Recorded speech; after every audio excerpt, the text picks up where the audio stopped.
Naka-play na ba? Oo, naka-play na. So, this is Reese Studio again. Nagbabalik.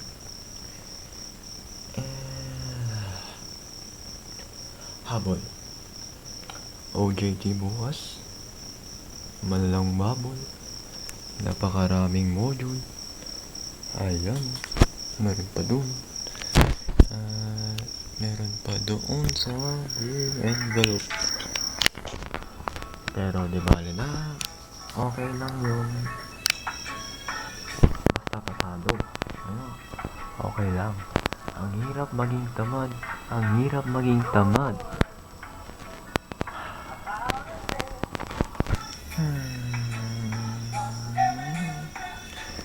It'll be alright.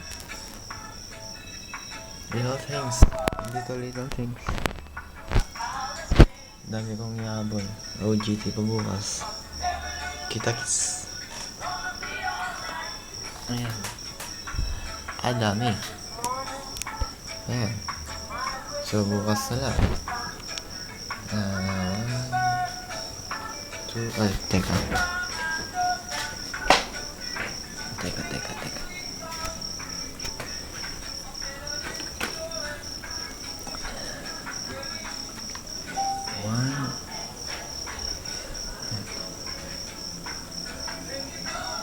1, 2, 3.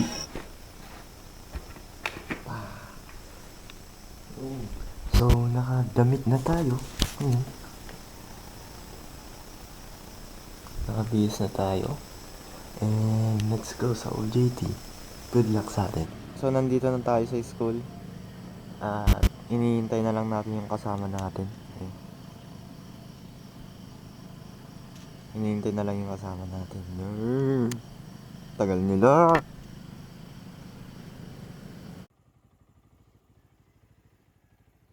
Pagdating ko nga pala yan sa shop, pinahinga ko agad yung motor ko kasi medyo malayo. At pagdating ko, tinignan ko yung pyesa ng truck na hinatak kagabi. At yan yung wheel cylinder, nagtagas daw at nag-overheat yung preno. At tinignan ko agad kung gagawa ko agad para matapos na.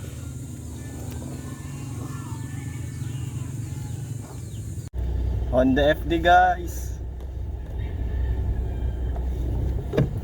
At sa part na to, tuwang-tuwa talaga ako eh. Wala akong masabi kasi nahawakan ko yung dream car ko, yung Dream Honda car FD. check. Ayan, dream car check sa Honda FD yan guys na yung 1.8. Ang dream car ko talaga guys is yung Mugen na FD. Legit na Type R, yung puti. Yan.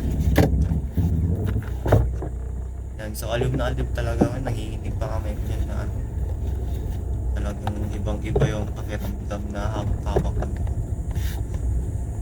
Even though saglit lang yung kasiyahan, yung tuwa, at least naramdaman mo yung pakiramdam na ganun yung sasakyan. At ayan, tuwang-tuwa ang bata.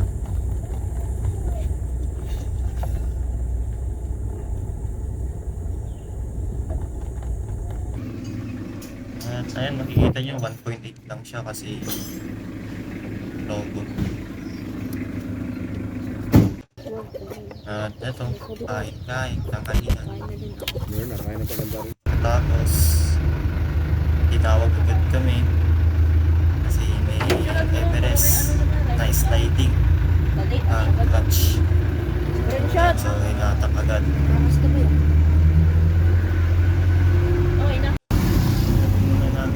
Tinawag agad kami kasi may naputukan ng clutch. Yan. Bumili muna kami ng pyesa. Pagdating namin, ginawa na agad namin yan. Umuwi agad.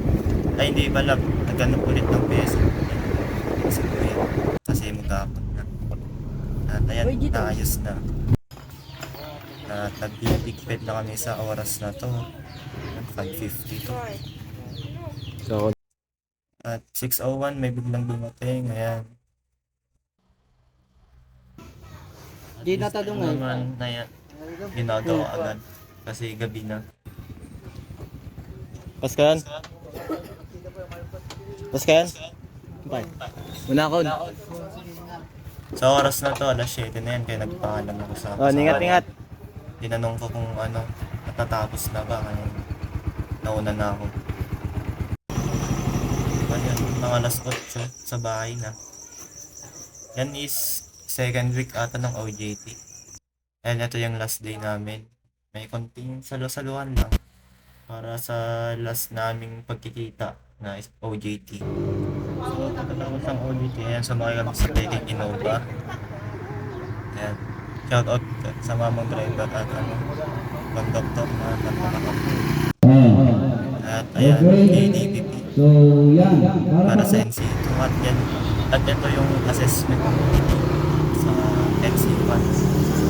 Nag-iiyak ko class yan. At ayan, yung mga kasama ko. Good luck mga bagsak. Kala namin noon mababagsak kami. So, nagsulat na kami dyan ng attendance. Ang tanakan dinosaur. Dinosaur, assessment namin na Isubli ka Dainon. Yan. sobrang sungit. Dino.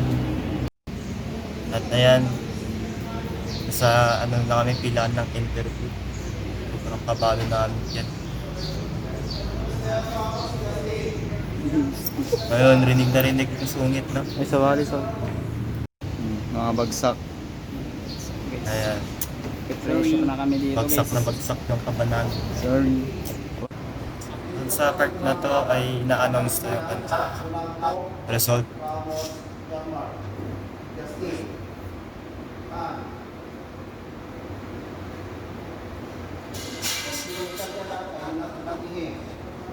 Sobrang timing namin dyan. Sa naghihintay namin ng ng result. Ayan, tinawag na ako.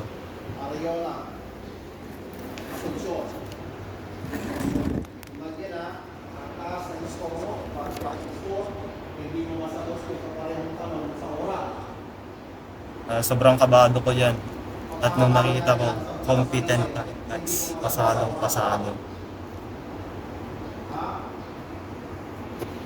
So hindi ko matago yung ngiti ko dyan.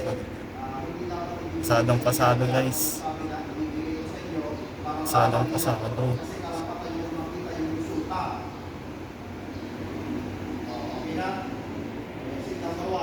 Sobrang kabado namin yung pasado tayo guys.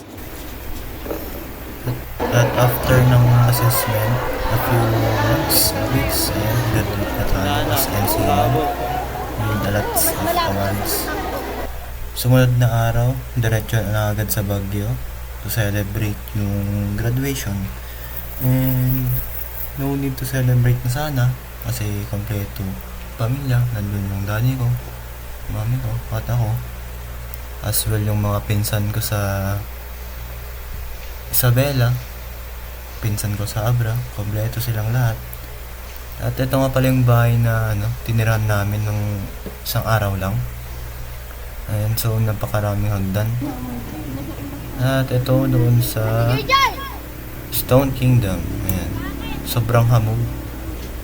Sa sobrang hamog parang may ambon-ambon. Kahit hindi naman maambon. Clear weather yan guys ah. Pagbaba namin dyan sa bundok na yan, clear na siya. Sa taas kasi ng bundok yung Stone Kingdom. Sa baba ng Stone Kingdom ah. Hindi yung bundok mismo. So ayan. Ang steep ng hagdan dyan. Ayan. Kumakapal, parang umaambon.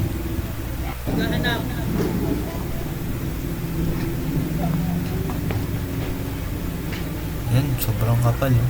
Grabe oh.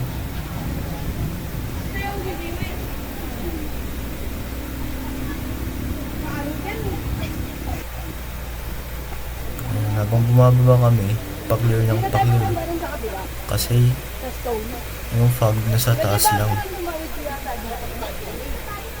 Pero kanina, nasa baba yung fog. Pero clear weather yan ah.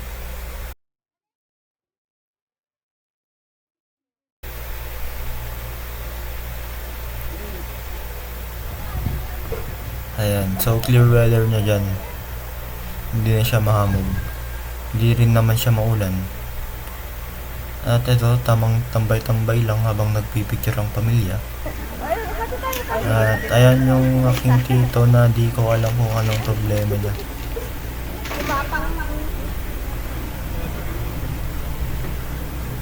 At ayun, si Herbie, yung Innova namin na rin.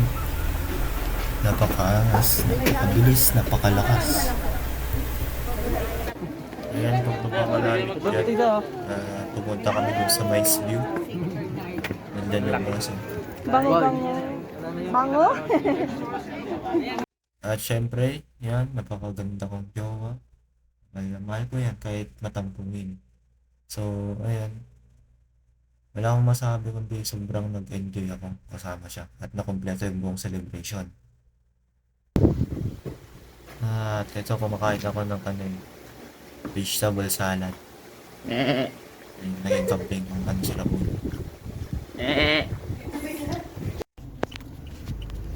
At ito yung time na hindi nila magpasok yung sakyan dun sa garahe nila kasi sobrang sikip. So, as a license at may experience na rin about 5 years or more, ako na ang nag-handle. At sa pangamatik yung sasakyan kaya medyo madali siyang ipasok. Though merong konting paangat na medyo mahirap sa mga manual. So kaya napadali sa akin ang pagparada ng sasakyan sa loob. Pag-uwi ko, nagpahinga lang ako sa ulit at diretso enroll na ako at yan on the way ako for exam at sa TIMSU. And ito, papunta na ako dun sa pangalan dito, papunta sa examination hall kung saan kami mag-exam. Ayan, mag-isa ko dyan at nahiya ako mag-vlog. At ayan, College of Engineers. Diba? And syempre hindi tayo magaling sa math, kaya College of Technology lang tayo, which is not bad as an EMT student now, which is malapit sa engineering. Ngayon, papunta na ako dun sa pila. Papunta na ako sa pila na ito. Matago ako nag-video. Naghanap ng pila. At ito, tapos na ang aking exam. Uwi na ako niyan. Ayan, umovertake si Verstappen. Inabortekan si Lewis Hamilton.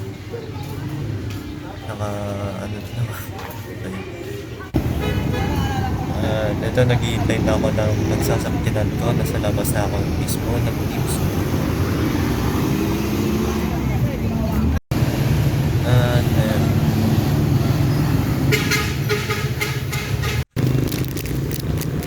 ADHD tips.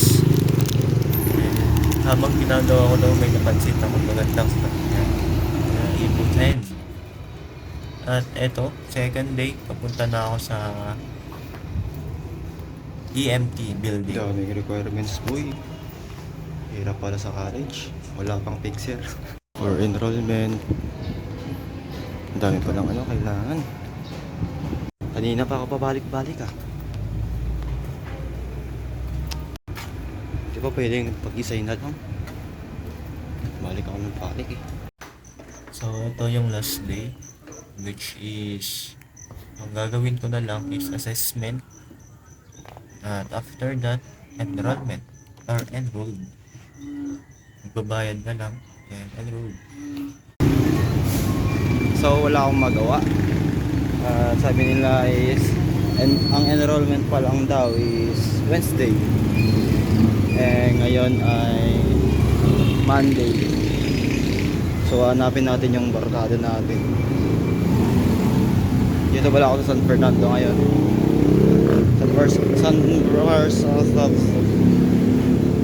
San Fernando City, sa La Union.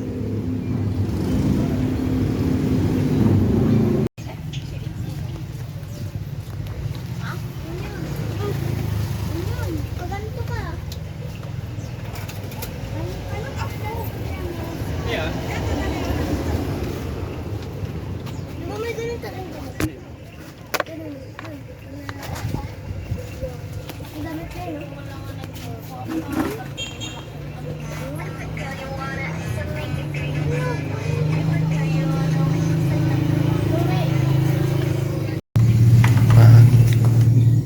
bagong linggo.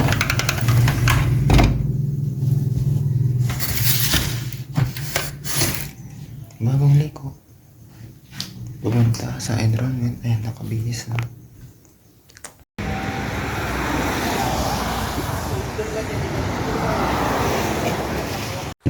So, ito, may kukunin ako klaseng na papel para masabi nilang enrolled na ako. At ayan, si Fernando na ako dyan. Hindi ako nagsasalita kasi madami estudyante. Nahihiya ako mag-vlog. At eto, papunta na dun sa... Ayan, pauwi na pala ako eh.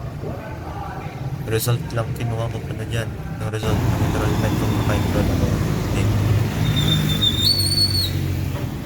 Kaya pauwi na ako.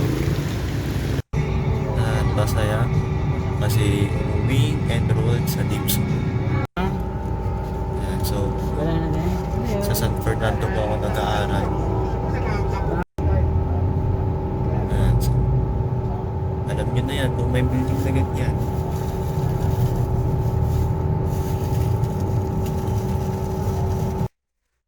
Ayan. So magandang gabi.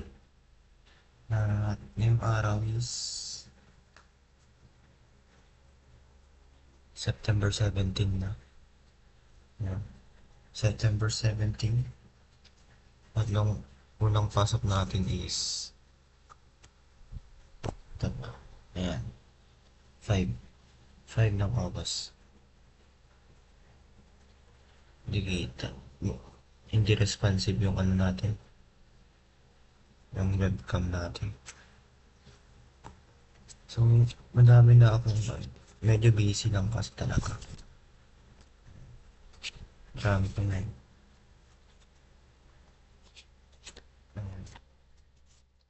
Ayan. Sunod-sunod yan. Kaya hindi na nasundan. Halos isang buwan. So, sana naman ay nag-enjoy kayo. At may gagawin pa ako. Naalala ko lang kasi na may video. Ayan, time check. 7:07. Bowie. And 17 of September. So, may bagong phone na rin pala tayo. Ano. Kung gusto niyo ng review, sabihin nyo lang at magpo-post ako ng full review para dito. So, may videos na rin ako about sa ulan, bagyo, gano'n. Kaya, kung gusto nyo, i-upload ko rin yun. Kaya, ayun lang, may gagawin pa ako yung bag ko nandun po. Hindi pa nakaayos. Ayun, bye-bye. May gagawin pa ako.